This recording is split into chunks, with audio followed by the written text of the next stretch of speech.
Bonjour à tous, chers amis, et bienvenue sur cette chaîne. Aujourd'hui, le titre de mon intervention s'intitule « Va pleurer devant Jésus-Christ ». Va pleurer devant Jésus-Christ ou va pleurer dans la présence de Jésus-Christ. Alors la parole se trouve dans le livre de 1 Samuel, le premier chapitre, du verset 1 au verset 18. Je vais lire au nom de notre Seigneur Jésus-Christ. Il y avait un homme de Ramathaïm, de la montagne d'Éphraïm. Il s'appelait Elkana, fils de Joram, fils d'Eliou, fils de Tohu, fils de Souf, et un Éphratéen. Il avait deux femmes, l'une s'appelait Anne et la seconde Pénina. Pénina avait des enfants, Anne n'en avait pas. Tous les ans, cet homme montait dans la ville pour prosterner devant le Seigneur, le Tout-Puissant, et pour lui sacrifier à Silo. Il y avait là, comme prêtres du Seigneur, les deux fils d'Éli, Ophni et Pinas. Vint le jour où Elkana offrait le sacrifice. Il avait coutume d'en donner part à sa femme Pénina et à tous les fils et filles de Pénina. Mais à Anne, il donnait une part d'honneur, car c'est à Anne qu'il aimait, bien que le Seigneur l'eût rendu stérile. De surcroît, sa rivale ne cessa de lui faire des affronts pour l'humilier parce que le Seigneur l'avait rendu stérile. Ainsi agissait Elkana tous les ans, chaque fois qu'elle montait à la maison du Seigneur. Ainsi Pénina lui faisait-elle affront. Anne s'est mise à pleurer et refusa de manger. Son mari Elkana lui dit: Anne, pourquoi pleures-tu? Pourquoi as-tu le cœur triste? Est-ce que je ne vaux pas mieux pour toi que 10 fils? Anne se leva après qu'on eut mangé et bu à Silo. Le prêtre Élie était assis sur son siège à l'entrée du temple du Seigneur. Pleine d'amertume, elle adressa une prière au Seigneur en pleurant à chaudes larmes. Elle fit le vœu que voici, Seigneur Tout-Puissant, si tu daignes regarder la misère de ta servante, te souvenir de moi, ne pas oublier ta servante et donner à ta servante un garçon, je le donnerai au Seigneur pour tous les jours de sa vie et le rasoir ne passera pas sur sa tête. Comme elle prolongeait sa prière devant le Seigneur, Élie observa sa bouche. Anne parlait en elle-même. Seules ses lèvres remuaient. On n'entendait pas sa voix.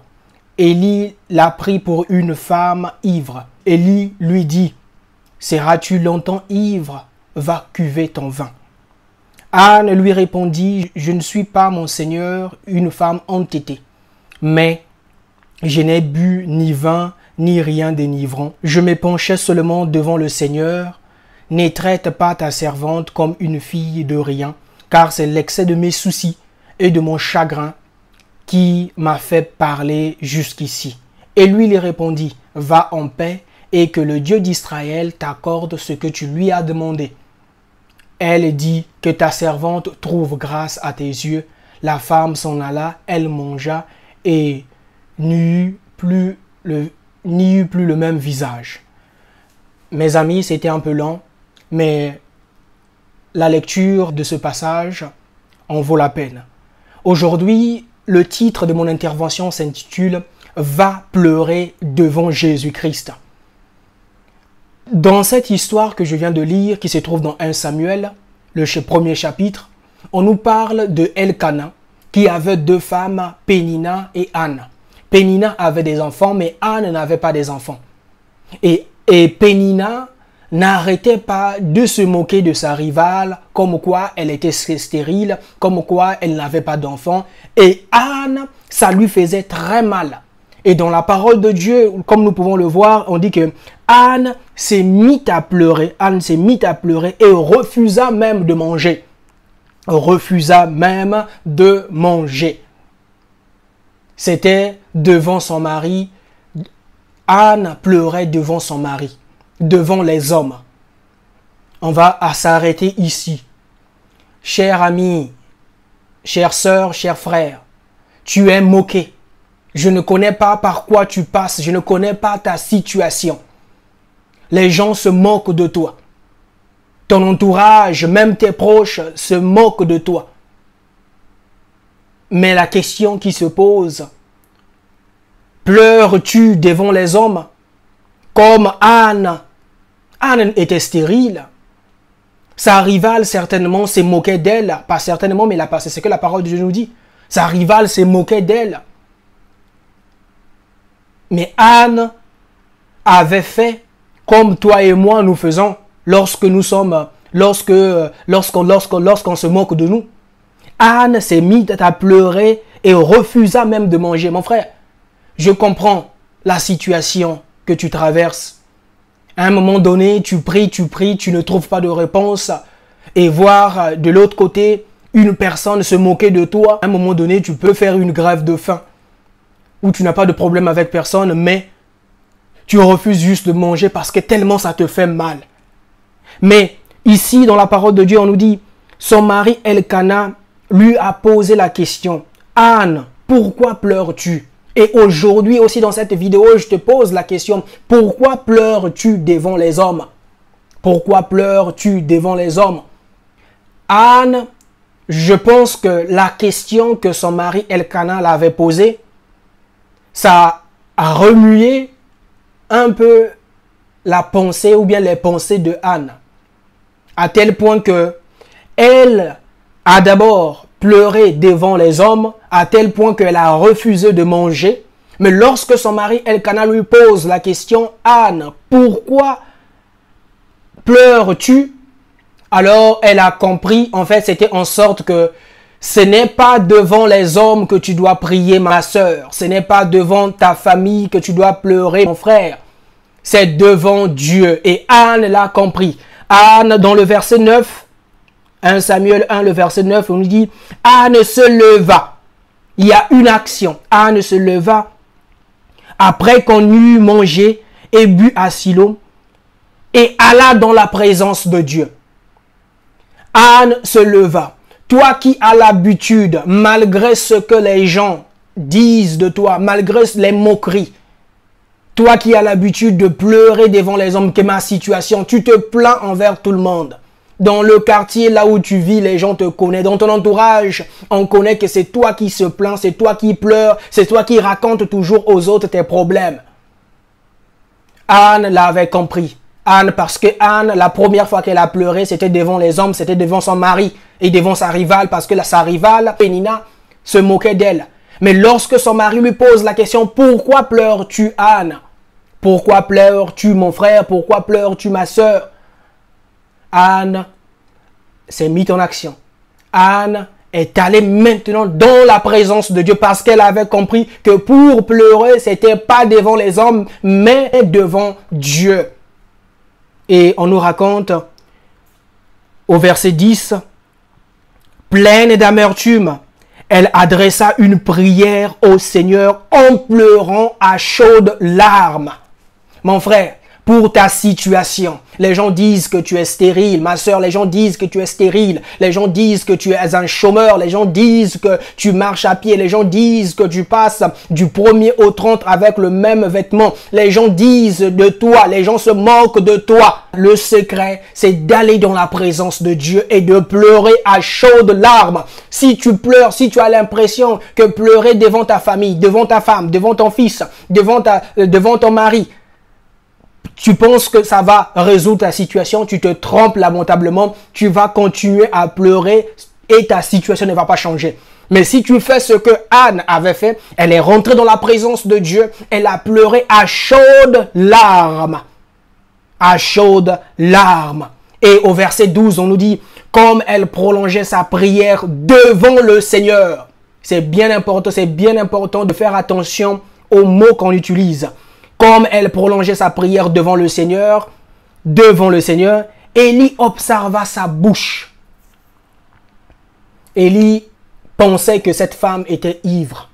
Mais c'était tellement ses soucis, ses problèmes qu'elle était en train de déballer devant Dieu.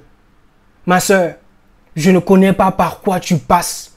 Mais dans cette nouvelle saison, arrêtons de nous comporter comme étant des païens.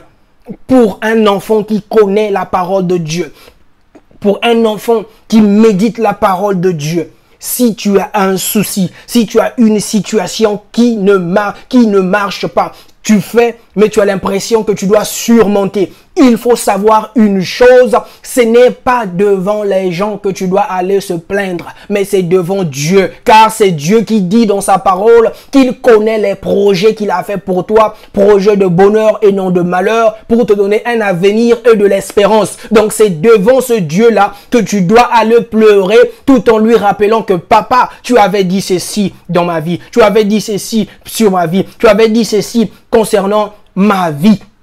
Ce n'est pas devant les hommes. Si les gens de ce monde ont l'habitude de se plaindre, mais pour un enfant de Dieu, on nous dit que car vous connaîtrez la vérité et la vérité vous rendra libre. Dès lors que tu as la connaissance de la vérité, tu sais déjà que tu as un souci. Les gens se moquent de toi. Rien ne marche dans ta vie. Les gens te tirent à boulet rouge partout où tu vas. Ce n'est pas devant ton Père pour aller prier. Oui, tu peux peut-être être emporté par l'émotion. Tu peux peut-être être emporté par le feu de l'action. Mais tu dois te ressaisir et faire comme Anne. La parole de Dieu nous dit, Anne rentra dans la présence de Dieu. Elle a pleuré à chaudes larmes, tout en rappelant à Dieu sa situation. Et ici, on nous dit que Anne fit un vœu à l'Éternel, en lui disant que si tu me donnais un enfant, je te le redonnerai en retour, et le rasoir ne passera pas sa tête. Mais dans sa présence, dans la présence de Dieu, il y a toujours une parole de révélation qui va te faire du bien.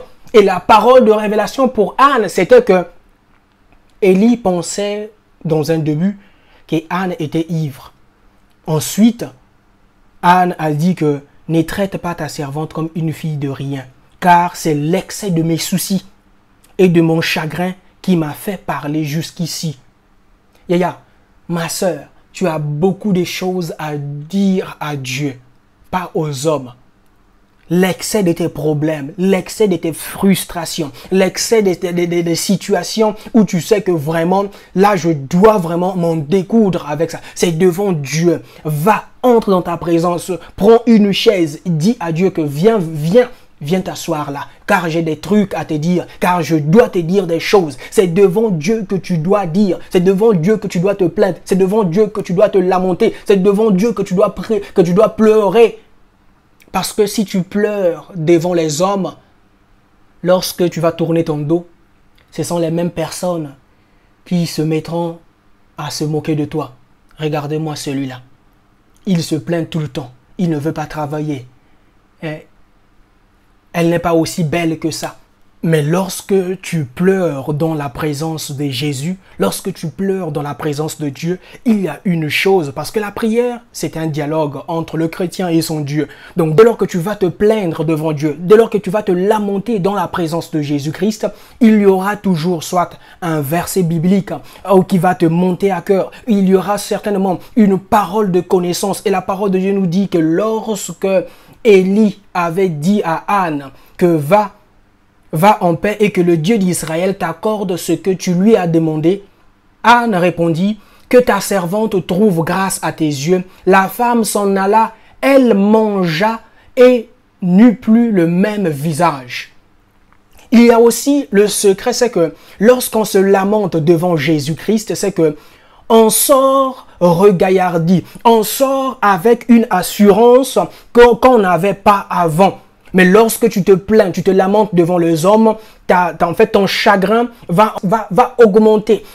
Tes soucis, tu auras l'impression, vont encore s'augmenter. Mais lorsque tu te plains, lorsque tu lamentes devant la présence de Jésus-Christ, tu sors avec le visage joyeux, comme Anne ici. Et on nous dit avant que Anne pleurait et elle refusait de manger. Mais on nous dit que lorsque la parole de connaissance à travers le serviteur de Dieu, Élie, lui a dit, va en paix et que le Dieu d'Israël t'accorde ce que tu lui as demandé. Anne était sortie, mais aussi elle était partie manger.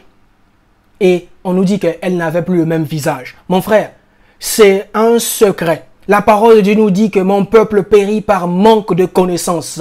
tant que tu es ignorant, aussi longtemps que tu es ignorant, ça joue en faveur du diable. Le diable est content que tu sois ignorant parce que tu sais que ça va te conduire à ta ruine. Mais dès lors que tu as la vérité, parce que la vérité est venue pour que tu sois libre, pour que tu aies la paix. Tu as un problème. Entre dans la présence de Jésus-Christ et pleure devant Jésus. Arrête à partir d'aujourd'hui de pleurer devant les hommes. Que Dieu te bénisse et qu'il te garde. Que Dieu te bénisse et qu'il te donne la sagesse de mettre en pratique cette parole. Il y avait vraiment beaucoup de choses à dire, mais ce que tu dois retenir, c'est que aujourd'hui, on a tous des soucis, on a tous des frustrations. On veut tous voir Dieu agir quelque part dans un domaine où nous ne voyons pas encore la main de Dieu. Mais pleurer devant les hommes ne te servira à rien. Se lamenter devant les hommes ne te servira à rien. La situation d'Anne avait changé lorsqu'elle avait compris qu'il fallait pleurer devant Dieu et non devant sa rivale Pénina et non devant son mari Elkana. Ta situation va changer aussi lorsque tu vas opter cette stratégie de pleurer devant Jésus-Christ et non devant ta femme, et non devant tes proches, et non devant ton mari, et non devant tes camarades, et non devant tes copines. Que Dieu te bénisse et qu'il te garde. N'hésite pas de t'abonner à ma chaîne pour plus de vidéos.